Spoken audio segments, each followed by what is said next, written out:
السلام علیکم، میں ہوں ذیشان یعقوب اور آپ دیکھ رہے ہیں پرسنل گروتھ۔ آج جو ہمارے گیسٹ ہیں، جو ہمارے مہمان ہیں، وہ بہت ہی پیاری اور زبردست شخصیت ہیں۔ ان کا تعارف آپ تک پہنچا دیتا ہوں۔ پروفیسر ڈاکٹر محمد حسین صاحب، یہ مذہبی اسکالر بھی ہیں، ماہر تعلیم بھی ہیں اور صدر ہیں شعبہ علوم اسلامیہ کے، اور یونیورسٹی آف لاہور جو سرگودا کے اندر کیمپس ہے وہاں پہ یہ اپنے فرائض سر انجام دے رہے ہیں۔ ڈاکٹر صاحب سے آج ہم جس ٹاپک کے اوپر بات کرنے جا رہے ہیں وہ اپنے ناظرین تک ہم پہنچا دیتے ہیں کہ قرآن و سنت کی روشنی میں سیلف گرومنگ یا تعمیر ذات، اپنی ذات کی تعمیر کیا ہے۔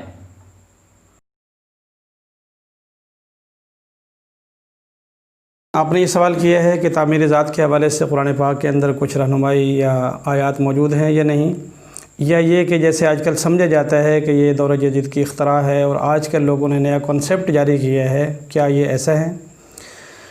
تو اس میں صحیح بات یہ ہے کہ قرآن کریم ھدی للناس، لوگوں کے ہدایت کے لیے آیا ہے، اور ہدایت جو ہے وہ تعمیر ذات سے ہی شروع ہوتی ہے۔ انسان سب سے پہلے اپنے خیالات کو بدلتا ہے، پھر اس کے بعد اپنے کردار کو بدلتا ہے، اور اس قدر بدلتا ہے کہ وہ والا انسان نہیں رہتا جو ایمان لانے سے پہلے تھا۔ چنانچہ قرآن کریم کے اندر کئی مقامات پر واضح طور پر تعمیر ذات کے حوالے سے آیات اور رہنمائی موجود ہے۔ مثلاً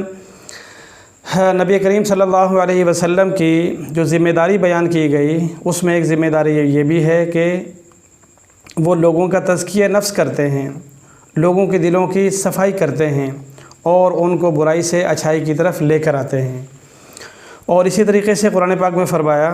کہ ان اللہ لا یغیر ما بقوم حتی یغیروا ما بانفسہم، کہ اللہ تعالیٰ اس قوم کی اس وقت تک حالت نہیں بدلتا جب تک کہ ان کو اپنی حالت کے بدلنے کا خیال نہ ہو۔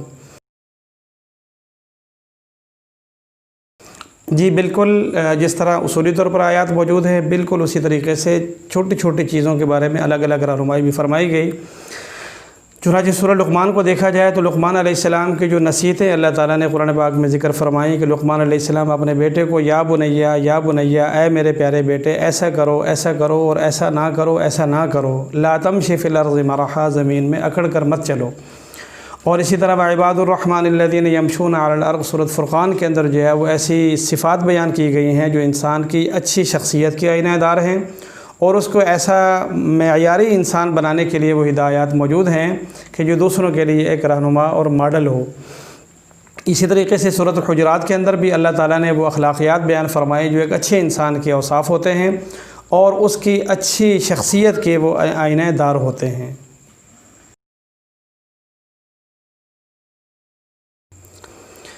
جی شریعت کی دوسرا بڑا جو ہمارے پاس ایک رہنمائی آتی ہے وہ پیغمبر علیہ السلام کی ذات سے آتی ہے۔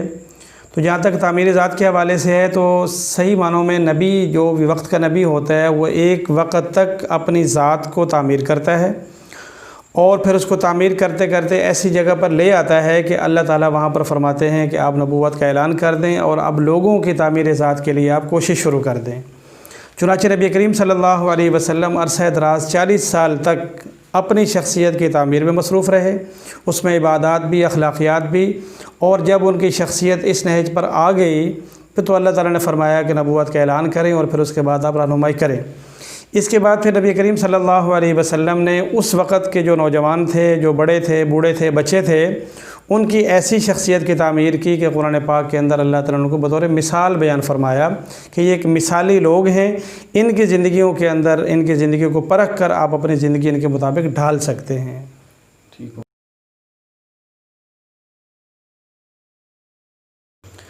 جی، یہ بہت اچھا سوال ہے۔ عام طور پر ہمارے جو لوگ ذہن سازی کرنے والے ہیں یا ہم جہاں سے مواد لیتے ہیں تو وہاں سے یہ تاثر ملتا ہے کہ شاید یہ صرف ایک سائیکالوجی کا مضمون ہے یا ایک دور حاضر کی ایک نئی اختراع ہے، ایجاد ہے کہ لوگوں کو جو ہے وہ موٹیویٹ کیا جائے اور ان کی ذہن سازی کر کے ان کو ایک صحیح رخ پہ لایا جائے۔ لیکن صحیح بات یہ ہے کہ شریعت کے اندر دین اور دنیا ذاتی طور پر الگ الگ چیزیں نہیں ہیں، بلکہ اسی دنیا کو دین کے مطابق لے کر چلنا، اسی کا نام شریعت ہے۔ چنانچہ ایسا بھی ہوا ہے کہ ایک وقت کا نبی ہوتا ہے اور وہ ساتھ ساتھ وقت کا بادشاہ بھی ہوتا ہے۔ سلیمان علیہ السلام، ان کو اللہ تعالیٰ نے پوری دنیا کی بادشاہی سے نوازا تھا، اور یہ بادشاہی ہم عام طور پر اس کو دنیا داری سمجھتے ہیں۔ اگر یہ دنیا داری شریعت سے الگ ہوتی تو اللہ تعالیٰ کسی نبی کو بادشاہ نہ بناتا۔ خود ہمارے آخری نبی صلی اللہ علیہ وسلم وہ آخری نبی بھی ہیں اور اس کے ساتھ ساتھ پوری دنیا کے بادشاہ بھی ہیں۔ اس کے بعد جب خلفۂ راشدین کا زمانہ آیا تو ہر خلیفہ راشد ولی اللہ بھی ہے، صحابی بھی ہے، عالم بھی ہے، قاری بھی ہے، لیکن اس کے ساتھ ساتھ وقت کا بادشاہ بھی ہے۔ تو یہ دنیا داری تھی، لیکن وہ دین کے تابع تھی، لہٰذا وہ سارے کے سارا دین ہی تھا۔ تو لہٰذا آج کے ہمارا نوجوان یہ تفریق نہ کرے کہ دین اور چیز ہے اور دنیا اور چیز ہے، بلکہ اسی دنیا کو دین کے مطابق لے کر چلنا ہی شریعت کا نام ہے اور اس میں کوئی برائی نہیں ہے۔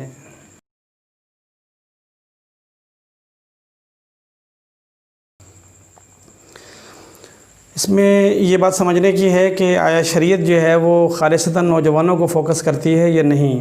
تو صحیح بات یہ ہے کہ جس طرح ہم عام زندگی کے اندر نوجوانوں کی اہمیت کو تسلیم کرتے ہیں، بالکل شریعت کے اندر بھی ان کے لیے اسپیشلی ان کے نام لے کر ہدایات موجود ہیں۔ چنانچہ حدیث پاک میں آتا ہے کہ 5 چیزوں سے پہلے غنیمت سمجھو، اسی میں فرمایا کہ اپنی جوانی کو بڑھاپے سے پہلے غنیمت سمجھو۔ تو یہاں پر پیغمبر علیہ السلام نے نوجوانوں کے لیے ان کی جوانی کی اہمیت واضح فرما دی کہ آپ کی جوانی ایک خاص مقام رکھتی ہے، تو بڑھاپے سے پہلے اس کو کام میں لاؤ اور اپنی دین اور دنیا اس کے ذریعے سے آپ سنوار سکتے ہو۔ اسی طریقے سے حدیث پاک میں آتا ہے کہ کل قیامت کے دن جو لوگ اللہ تعالیٰ کے عرش کے سائے میں ہوں گے تو ان کے اندر ایک وہ نوجوان بھی ہوگا کہ جس نے جوانی کے اندر عبادت کر کے اللہ تعالیٰ کو راضی کر لیا ہوگا۔ تو قرآن پاک میں، احادیث میں، شریعت کے اندر سب سے پہلے جو کچھ بھی لازم ہوتا ہے وہ نوجوان کی جوانی کے ساتھ لازم ہوتا ہے۔ اسی بنا پر بلوغت سے پہلے انسان پر کچھ بھی لازم نہیں، جیسے وہ بالغ ہو جاتا ہے تو اس کے ذمہ دین بھی آ جاتا ہے اور دنیا داری کی ساری ذمہ داریاں بھی اس کے اوپر آ جاتی ہیں۔ اور جو نوجوان اپنی جوانی اچھے انداز سے گزار لیتا ہے اور شریعت جو ہے وہ اس کو دنیا داری کے لحاظ سے اس کے اعمال میں، کردار میں، سیاست میں، کاروبار کے اندر کسی جگہ اس کو روکتی نہیں، صرف یہ کہتی ہے کہ آپ کاروبار بھی کرو، تعلیم بھی حاصل کرو، ترقی بھی کرو، لیکن شریعت کے وہ چند اصول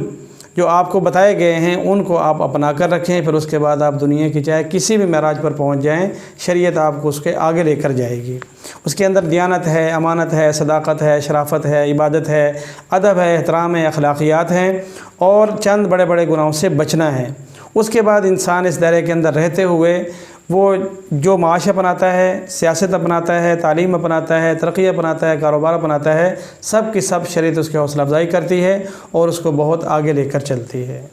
آخر میں ڈاکٹر صاحب آپ کا بہت بہت شکریہ کہ آپ نے اتنا اپنا امپورٹنٹ ٹائم نکال کر اس میں سے ہمیں تھوڑا سا ٹائم دیا اور اس میں سے آپ نے بہت ہی اچھے طریقے سے ایکسپلین کیا قرآن و سنت کی روشنی میں کہ تعلیمات کیا ہیں، کیسے آپ زندگی گزار سکتے ہیں، کیسے آپ اپنی زندگی کو بہتر کر سکتے ہیں۔ تو اسی طرح ہم بہت سے انٹرویوز آپ کے لیے لاتے رہیں گے۔ بہت بہت شکریہ۔ Thanks for watching.